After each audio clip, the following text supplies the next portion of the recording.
पण बघूया काही मूलभूत सवाल जे यातून निर्माण झालेले आहेत। मराठवाड्यासाठी वेगळा निर्णय घेणं हे शक्य आहे का, याबद्दलची चर्चा आज आपल्याला करायची आहे। मुद्दा हा सुद्धा आहे, हैदराबाद गॅझेट लागू करण्याचा पर्याय त्यात असू शकतो का, आणि जर हे गॅझेट लागू झालं तर सगळ्यांना त्याचा फायदा होईल का, पण त्याच्यातून काही नवे पेच निर्माण होतील का?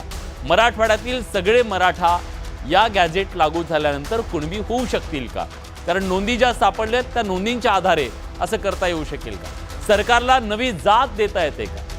सरकार जातीला आरक्षण देऊ शकतं, पण सरकार कुणाला जात देऊ शकतं का, नवी जात देऊ शकतं का?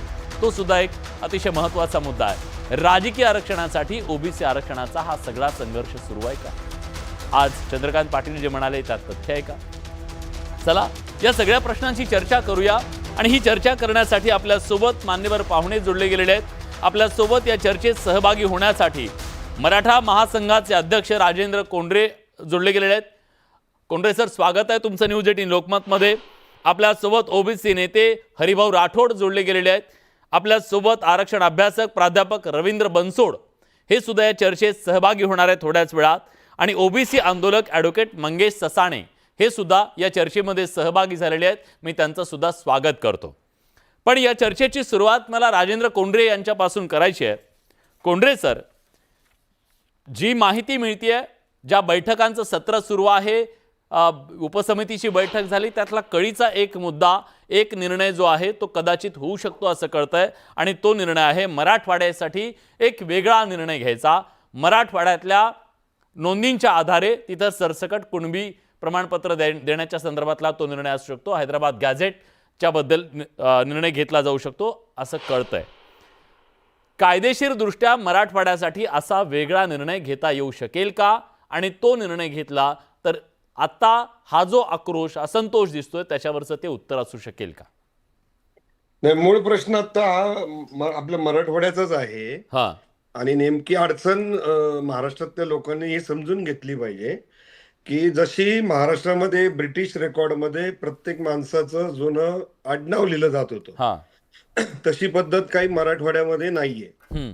तिथे फक्त गेनू तुका वगैरे अशी नावं, आणि त्याचं आडनाव त्याच्यामध्ये तिथं लिहिलं जात नव्हतं। परंतु जातीच्या नोंदी तिथं त्या वेळच्या रेकॉर्डमध्ये 1894चं, मी आता परभणीचं गॅझेट पण पाहिलं, त्याच्यात त्या नोंदी आहेत कुणबीच्या।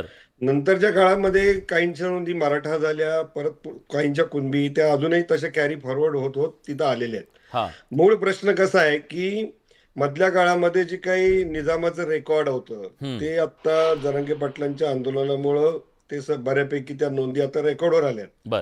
पण मराठवाड्याच्या पुरता जर हा निर्णय घ्यायचा असेल तर जसं काही ठिकाणी रेकॉर्ड झाल्यानंतर शासन एक विशिष्ट, काय त्याला म्हणतो आपण, धोरण ठरवून काहीतरी एक भूमिका करतं, त्यावेळेस एक निकाल करून काहीतरी एक मार्ग काढावा लागतो। आता मूळ प्रश्न कसा आहे की उर्वरित महाराष्ट्रामध्ये ज्यांच्या नोंदी जुन्या कुणबी आहेत, म्हणजे मराठा कुणबीच नव्हे, जवळपास 47-48 काहीतरी कुणब्यांचे प्रकार आहेत, नागपूर पासून ते पार इकडे चंद्रपूर पर्यंत। तर ह्या सगळ्यांना प्रमाणपत्र मिळतं, फक्त उर्वरित कोकण भाग सोडून। पण मराठवाड्यामध्ये जे अल्प प्रमाण होतं ते अल्प प्रमाण त्यांनी त्या रेकॉर्डमध्ये जर शोधलं असेल तर त्या रेकॉर्डवरनं आजच्या माणसाची कनेक्टिव्हिटी जोडण्यासाठी जी वंशावळ नावाचा जो प्रकार आहे त्याच्यामध्ये काही ठिकाणी वंशावळ जुळवताना काही अडचण येत नाही, पण काही ठिकाणी जर अडचण येत असेल तर शेवट त्या माणसाची जात कोणती हे तर तुम्हाला ठरवावं लागेल। आणि ठरवताना जरी ते शासनाला ती प्रदान करता येत नसेल तरी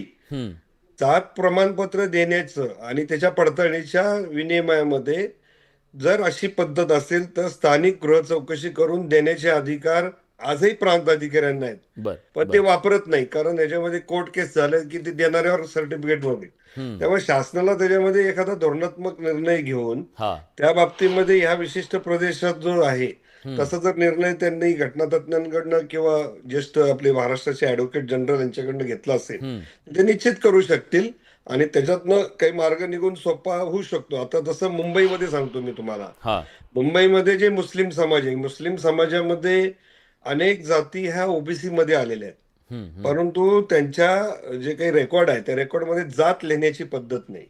मग त्यावेळेस काय करतात की बागवानचं आहे तर मग बागवान समाजाची कम्युनिटीची एक असोसिएशन असते, तिचं सर्टिफिकेट घेतात आणि तो खरंच बागवानी करतो काय, ग्रह चौकशी घेतात आणि असं प्रमाणपत्र आजही आत्ता महाराष्ट्रामध्ये दिलं जातं. बर बर ठीक आहे. म्हणजे अशा प्रकारे ते करता येऊ शकतं, तो एक पर्याय आहे असं तुम्ही म्हणताय. मनोज जरांगे पाटील सुद्धा ती मागणी करतायत आणि सरकार सुद्धा त्या दृष्टीनं सकारात्मक असल्याचं कळतंय. बघूया त्याच्याबद्दलचा निर्णय होतो का, कारण तत्वतः मान्यता दिली आहे, त्याची अंमलबजावणी करा असं मनोज जरांगे पाटील म्हणतायत.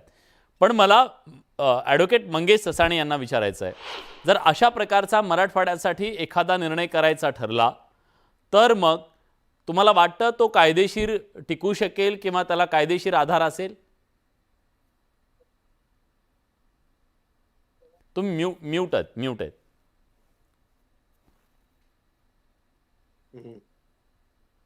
हां बोला. विलासजी, हां ही ही गोष्ट चर्चेसाठी चांगली असेल, परंतु टेक्निकली आपण जर विचार करायला गेलं तर आता कोंढरे साहेब म्हणले की मराठवाड्यापुरतं हे असं करता येईल का. मुळात आता त्या मुद्द्याकडं, त्या हैदराबाद गॅजेकडं आपण नंतर जाऊया. बरं. पण मुळामध्ये मराठवाड्यातील सर्व मराठा समाजाला कुणबी प्रमाणपत्र देणं हे कसं शक्य आहे, हा सर्वात मोठा तांत्रिक विषय आहे. कारण की आता याला तुम्ही मग म्हणताय क्षेत्रबंदीचा हे लागू करायला लागेल.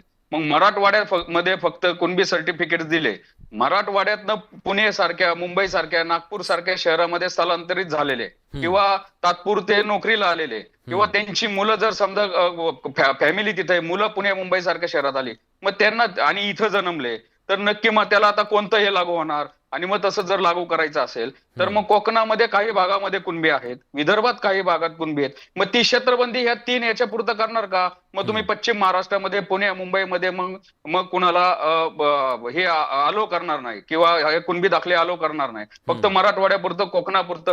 म्हणजे हा तांत्रिक पेच आहे आणि हे शक्य नाहीये. रोजगारासाठी, व्यवसायासाठी स्थलांतर होत राहतं, जाणं येणं होत राहतं. दुसरा विषय, मराठवाड्यामध्ये जर तुम्ही म्हणताय, हे म्हणतात की सगळेच कुणबी होते आणि हैदराबाद गॅजेट, आता मी तुमच्या समोर हे हैदराबाद निजामाचं गॅजेट दाखवतोय. आता या निजामाच्या गॅजेटमध्ये याच्यामध्ये पॉप्युलेशन असतं, तिथलं तुमच्या क्रॉप्स असतात, तुमच्या तिथं कशी भौगोलिक परिस्थिती आहे, तुमचे धर्म कोणते, तुमची जाती कोणती. आता जरांगे पाटील म्हणतात की ते गॅजेट लागू करा. आता त्यांनी तर मुळात ते गॅजेट काय आणलं नाही, पण ते मी गॅजेट ते शोधलंय. आता याच्यामध्ये एरिया आणि पॉप्युलेशन बघा इथं लिहिलेलं आहे आणि त्या पॉप्युलेशनच्या करू शकलो तर फुल, एक मिनिट, फुल स्क्रीन हा तुम्ही दाखवा. हा आता दाखवा. हा तर हे बघा, हे एरिया आणि पॉप्युलेशन तुम्हाला दिसत असेल आणि त्याच्यामध्ये इथं बघितलं 14 नंबरला इथं कापू लिहिलंय आणि कंसामध्ये कुणबी लिहिलेलं आहे. ते वाचा फक्त आणि त्याची संख्या किती आहे ते वाचा. बरोबर. हा, आता मी पुढच्याच पानावर म्हणजे ह्या जातींचं पॉप्युलेशन किती आहे हे दिलेलं आहे. आता याच्यामधल्या 33 नंबर पानावर इथं 23 नंबरला नोंद आहे मराठा. बरोबर. आणि त्याची पॉप्युलेशन 2,46,490 आहे. हे तुम्ही पहा. आता मला सांगा, जर हैदराबाद जे निजामाचं गॅजेट हे आणि हैदराबादचं गॅजेटचा असतो 290 पानाचं आहे, मी तुम्हाला ते विलासजी पाठवतो. मला सांगा, याच्यामध्ये जर कुणबीची कापू म्हणून वेगळी लोकसंख्या दिलेली आहे आणि मराठा समाजाची 2,46,000 दिलेली आहे. मग आता तुम्ही सांगा कसं काय लागू करायचं हो. कुणबी जर वेगळेच होते आणि नोंदी शोधून सापडल्या नाही म्हणजे नोंदी नाहीच आहेत ना. मग कुठंतरी मनोज जरांगे हट्ट करतात म्हणून मग मराठवाड्याला द्या. मग हे असं काहीतरी चुकीचं. मग बाकीचे पश्चिम महाराष्ट्रातले उद्या उठून कोणी उपोषणाला बसेल नाही, आम्हाला पण करा. नाशिक मधले म्हणतील, विदर्भातले म्हणतील. त्यामुळं ही एकदम कुठल्याही तार्किक मागणी नाहीये.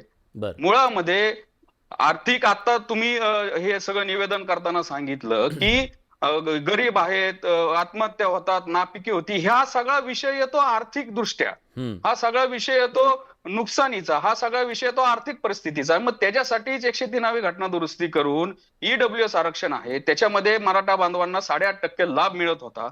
तो का लाथाडला, ते का डावललं, याचे समाधानकारक उत्तर कोणी देत नाहीये. त्यामुळं आणि मुळात आता मी एकदा राजेंद्र मराठवाड्यामध्ये कोंढरे सरांना विचारतो, मी येतो त्याच्यावरती.